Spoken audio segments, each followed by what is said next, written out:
না করলে হবে না। You have to go out. আমাদের ডিপার্টমেন্টে 9টা ব্যাচ আছে, কয়জন নিয়ে আন্দোলন করব? চেয়ারম্যানকে সরাইতে পারি নাই আমরা। 500 এখানে আছে। না সরি আমার একটা ব্যাচ আপনারা নাই। তাহলে আপনি উইং বানান, 10 জন লোক ওখানে নিয়োগ দেন, জাস্ট ইমাজিন কতগুলো লোক ওখানে পাবেন।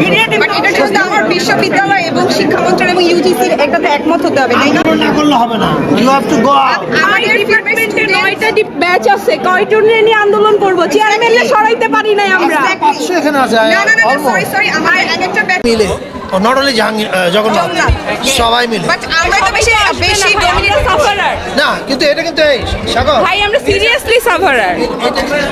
এটা কিন্তু is a good point that you all can raise. সমস্ত মিনিস্ট্রিগুলোতে বানানোর লোক লাগবে। আমরা বলছিলাম যে চেয়ারম্যান বা ভিসি চেয়ারম্যানকে মাধ্যম রেখে ভিসি বরাবর এটা মন্ত্রণালয়ের চিঠি আমাদের আজকে আমাদের 30 সেকেন্ড আজকে কথা বলতে দেওয়া হয় না। এই যে বললাম আমরা এটা তো মানে বের হয়ে আপনি শুরুতে আছেন, এটা আপনার উদারতা। রেজাল্ট পাইছি, কোন ইতিহাসে আছে বলেন?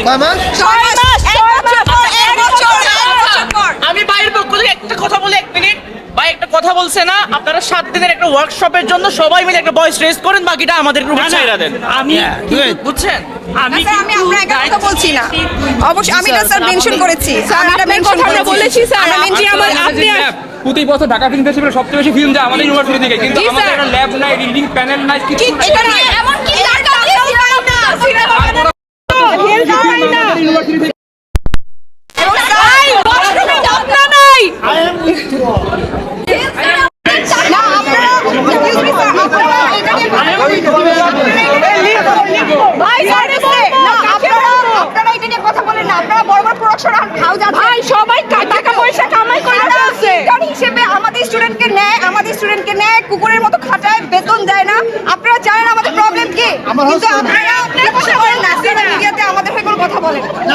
আমার হাউস করে নাকি? ভাই না আজকে আপনি একটু আসেন আপু।